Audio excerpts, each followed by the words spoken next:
everyone, and welcome to Suits. Does Suits Business Solution work on net zero? Yes, absolutely. So this is the Net Zero Cloud Learning org. We've got several different modules here where you can learn about Salesforce, Suits, and net zero.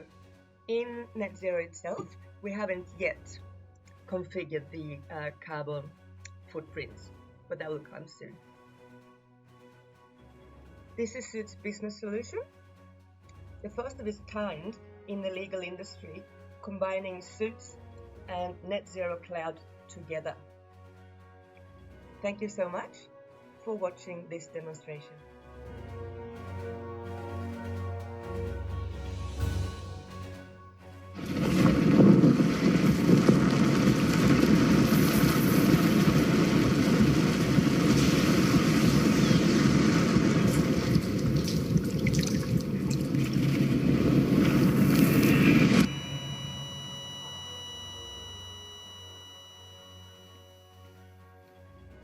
We are today 8 billion people. Can we and our children expect to live within these safe and just boundaries? That depends on us.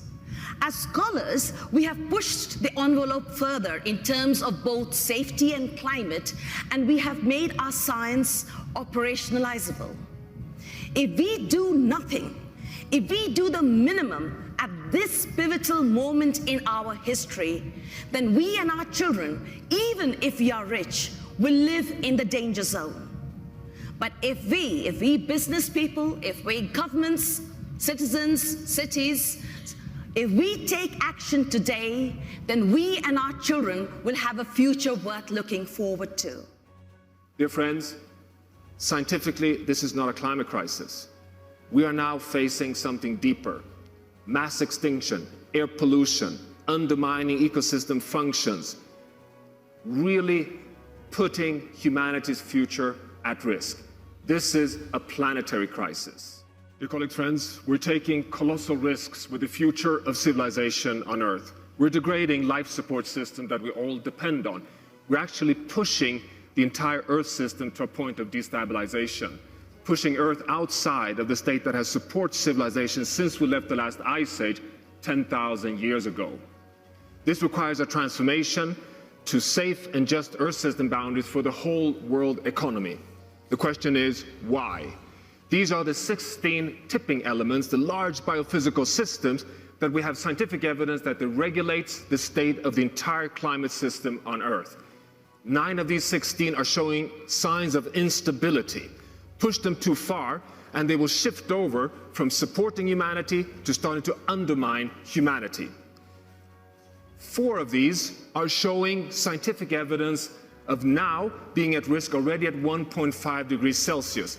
We're approaching this point very rapidly. 2 of them, the Greenland ice sheet and the West Antarctic ice sheet, together represent 10 meters sea level rise. This shows scientifically that 1.5 degrees Celsius is a physical limit. It is not a political target. But what I say next will be the most alarming thing. We have more and more scientific evidence of connectivity between these tipping elements, cascade risk of dominoes. Let me give you one example. Here's the one that is most researched. Greenland ice sheet, accelerated melting, warming 4 times faster than the planet as a whole, releasing cold fresh water, slowing down the overturning of heat in the North Atlantic, pushing the whole monsoon system down further south, causing droughts and forest fires over the Amazon rainforest. One more tipping element system, locking warm surface water in the Southern Ocean, accelerating the melting of the West Antarctic ice sheet. The North Pole is connected to the South Pole in regulating the stability of the entire Earth system. This is a safety crisis, but above all, it is also a justice crisis. Many areas in the world are uninhabitable. This uninhabitable zone is increasing. If we continue with our greenhouse gas emissions, then by 2070, as many as 3 billion people will live in uninhabitable zones, and mostly in poorer countries. And this basically means that these people who probably have the least contribution to the climate problem have been the ones that are most exposed. In times of crisis, temporary humanitarian corridor opens up to enable people to escape from the danger zone. We need in this century a safe and just corridor for all people to exit the danger zone, but also to ensure that all people have access to basic needs, rights to water, food, energy, and infrastructure.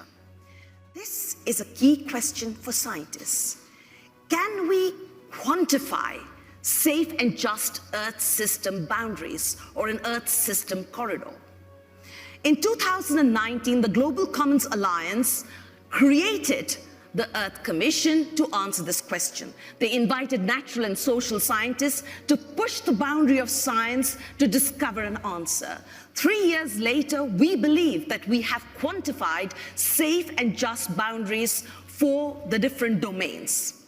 And in this, we include justice between people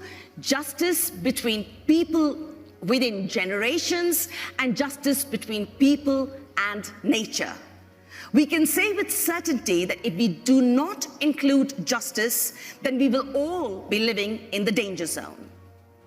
So let's start with the safe boundary definitions. The first one is on climate. Scientifically, we conclude that 1.5 degrees Celsius is the safe boundary. This aligns with the Intergovernmental Panel on Climate Change, with one difference. We emphasize that this is a physical limit. Push it beyond that point, and we risk permanent damage on societies and the world economy. The second boundary is the biosphere. The biosphere is a fundamental basis for all human well-being, and we have two boundaries defined for the biosphere. The first one is the conclusion that at least 50 to 60% of intact nature must be remained on Earth to be able to support the world economy and the resilience of the entire Earth system. The second boundary is for all the managed land, agriculture, forestry, urban areas, that at least 25% of every square kilometer has to have natural levels of flora and fauna to be able to remain healthy and support the economy. The third boundary is on freshwater. Here we have two boundaries. One is that we have to keep at least 20% of natural flows and rivers intact for ecosystem services in aquatic systems. The second is very basic on groundwater, that extraction of groundwater levels must be less than the recharge levels across the world. On fertilizer use, one of these boundaries that are today overloading and causing dead zones, pollutants, also greenhouse gas, massive implications on water quality and coastal zones, we quantify here at the global level the maximum allowed loading of reactive nitrogen and reactive phosphorus used predominantly in fertilizer systems across the world. And finally, the boundary on air pollution, on aerosols, a boundary which we today have scientific evidence that it actually has impacts on regulating the state of the atmosphere and the hydrological cycle, pushing the monsoon systems in the southern hemisphere particularly into less rainfall provision. We have done this on the global level, and more targets need to be set also at the local level. So here we are, we have the full span of Earth system boundaries, and now the question is, what do these give in justice terms? We interpret justice in terms of minimizing significant harm to people and meeting basic needs. Now, in terms of climate change, our justice boundary is more stringent than the safe boundary at 1 degree centigrade. This will not come as a surprise to those people who have suffered from the impacts of climate change. However, it has serious consequences for people, businesses, and countries. On the water issue, on the biosphere issue, our safe and just boundaries coincide. However, if you reserve large tracts of land for nature, then this has justice implications, and therefore we need just transformations. If you reserve land in every square kilometer of managed land, then this is good for nature and also good for preserving nature's contributions to people. On water, our safe and just boundaries coincide. But this also implies massively reducing our use of water. And this means we need innovation and we need redistribution. Civilizations have risen and fallen based on their ability to manage their scarce water resources. We are no different. On fertilizers, our safe and just boundary for nitrogen is more stringent than the safe boundary because of nitrogen's impact on water supply systems. Our safe and just boundaries for phosphorus are aligned. Other related justice issues are that we in the global north use too much fertilizer and many countries in the global south use too little.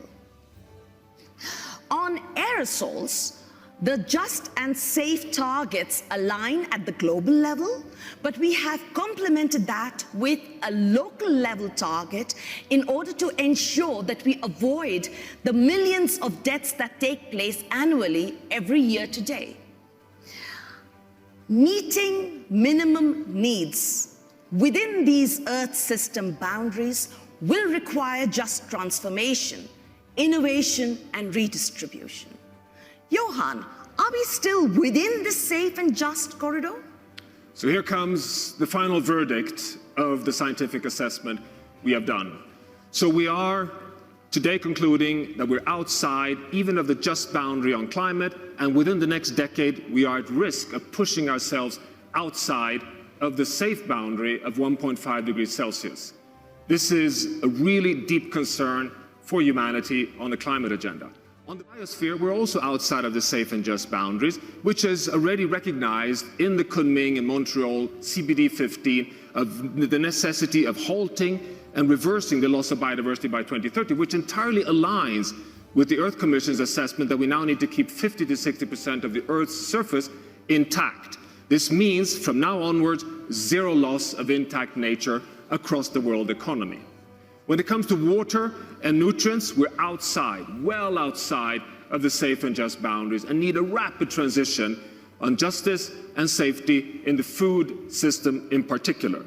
On air pollution, we conclude that we are within the safe boundary at the global level, but 85% of the world population live in regions that are outside of the just local air pollution quality levels, which means that we have a challenge across all the 5 domains that we have assessed.